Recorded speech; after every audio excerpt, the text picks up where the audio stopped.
Involved رہے ہیں، اور اس ایس آئی بی نے اتنی تیزی سے کام کیا کہ ان چاروں افسران کو فوج سے ان کی ایل انٹینٹ شامل ثابت ہونے پہ اور ان کی غلط سرگرمیاں ثابت ہونے پہ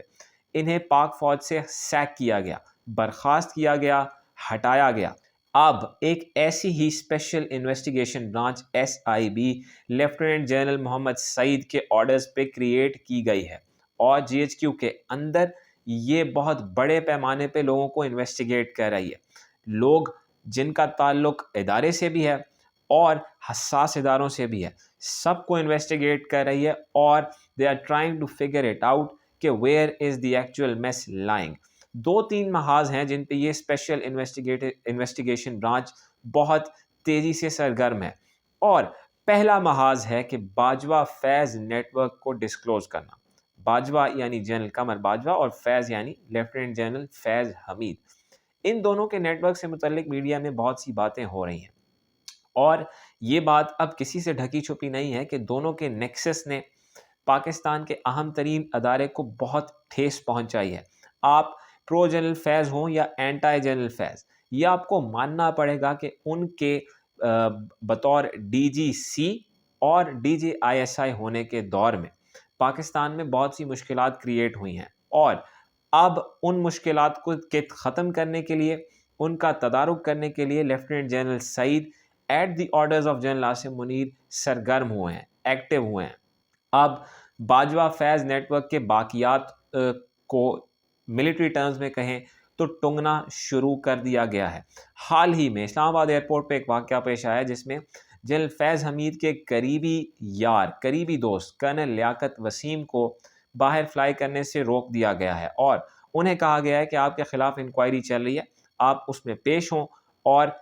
وہاں آپ سے پوچھے گئے سوالات کے جواب دیں۔ بالکل اسی طرح کرنل آصف بٹ، جو کہ ایک زمانے میں نیب میں رہے ہیں، پھر پی سی بی ٹرانسفر کیے گئے ہیں اور جنرل فیض کے بہت قریب رہے ہیں، ان پہ بھی یہ اسپیشل انویسٹیگیشن برانچ بہت کام کر رہی ہے، ان سے بھی انکوائریز ہو رہی ہیں۔ پھر ایک اور نام آتا ہے جو کہ بریگیڈیئر خالد فہیم کا نام ہے، وہ بھی انویسٹیگیٹ ہو رہے ہیں۔ اب آ جائیں ان دو شخصیات پہ، یعنی جنرل باجوہ اور جنرل فیض، ان پہ بھی منی لانڈرنگ کے الزامات عائد کیے جاتے ہیں۔ مجھے نہیں پتا کہ ان میں کتنی صداقت ہے، کس حد تک سچ ہے، کس حد تک جھوٹ ہے، مگر ان پہ منی لانڈرنگ کے الزامات ہیں، اور یہ special investigation branch S I B انہیں بھی انٹیروگیٹ کر رہی ہے۔ دوسرا محاذ جو کہ اس ایس آئی بی نے سنبھالا ہوا ہے، اسے میں کہہ رہا ہوں انٹرا انسٹیٹیوشن کلینزنگ، یعنی ادارے کے اندر موجود گند کو صاف کرنے کی کوشش کرنا۔ کر پاتے ہیں یا نہیں اس میں نہیں جا رہا، لیکن کوشش کرنا۔ اور اس میں ایک آئی ایس پی آر کے بریگیڈیئر، انہیں حال ہی میں سیک کیا گیا ہے۔ یہ وہی بریگیڈیئر ہیں جنہیں ارشد شریف شہید کی والدہ نے بطور سازشی اپنے بیٹے کے قتل میں نامزد کیا، اور سپریم کورٹ کو یہ بات باور کرائی ہے۔ ان بریگیڈیئر صاحب کا نام ہے بریگیڈیئر شفیق ملک، اور یہ آئی ایس پی آر میں پبلک ریلیشنز کو ہینڈل کرتے رہے ہیں۔ بتایا جا رہا ہے ایز پر سورسز کہ انہیں بھی سیک کیا گیا ہے، اور اب انہیں بار بار چکر لگوائے جا رہے ہیں کہ آئیں پیشیوں پہ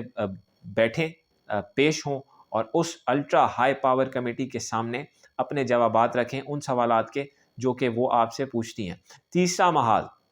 جو کہ سب سے امپورٹنٹ ہے اور جو پاکستان کے مستقبل کو ڈیفائن کرتا ہے، وہ محاذ ہے ارشد شریف قتل کیس۔ اسپیشل انویسٹیگیشن برانچ جو جنرل محمد سعید کے بہشت پہ بنائی گئی ہے اور جسے وہ خود اوورسی کر رہے ہیں، اس میں بہت تیزی سے ارشد شریف قتل کیس پہ کام ہو رہا ہے۔ یاد رہے کہ جنرل عاصم منیر نے ارشد شریف کی والدہ سے ذاتی حیثیت میں مل کے انہیں یقین دلایا تھا کہ ارشد شریف کے قاتل انصاف کے کٹہرے میں لائے جائیں گے۔ اب جنرل محمد سعید کے بہشت پہ جو ایس آئی بی بنی ہوئی ہے، وہ مکمل طور پہ آل آؤٹ جا کے ارشد شریف کیس میں جو نامزد ملزمان ہیں، بوتھ ہڈن اور ویزیبل،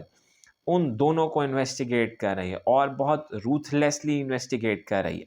اس میں نہ صرف یونیفارم شخصیات ہیں بلکہ نان یونیفارم شخصیات بھی ہیں۔ اس میں نہ صرف پاکستان میں موجود شخصیات ہیں بلکہ پاکستان سے باہر موجود شخصیات کو بھی یہ SIB طلب کر رہی ہے۔ اور ایک قدم آگے جا کے آپ کو یہ بھی بتاتا چلوں کہ وہ شخصیات جن پہ یہ شک ہے کہ وہ کچھ چھپا رہے ہیں یا ان کے پاس کوئی مزید لیڈ ہو سکتی ہے، انہیں تحویل میں بھی رکھا جا رہا ہے۔ اب یہ وہ ٹیسٹ کیس ہے،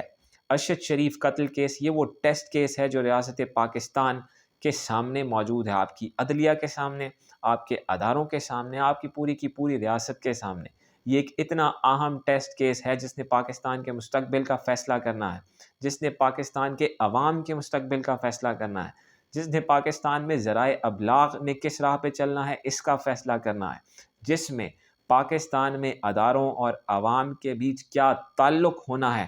اس کا فیصلہ کرنا ہے۔ تو اس پہ بھی یہ اسپیشل انویسٹیگیشن برانچ کام کر رہی ہے، اور اس بات پہ you have to give credit to General Asim Munir partially and Lieutenant General Muhammad Saeed totally, کہ وہ اس میس کو سارٹ آؤٹ کرنے کی کوشش پوری طور پہ کر رہے ہیں، یقینی طور پہ کر رہے ہیں، جس کا ذکر پاکستان کے طول و عرض میں مچا ہوا ہے۔ اب اس سے نکلتا کیا ہے، اس سے اخذ کیا ہوتا ہے، یہ دیکھنا باقی ہے، مگر general Muhammad Saeed is on it. دیکھتے ہیں کہ اس تھیلے میں سے کون سی بلی باہر آتی ہے۔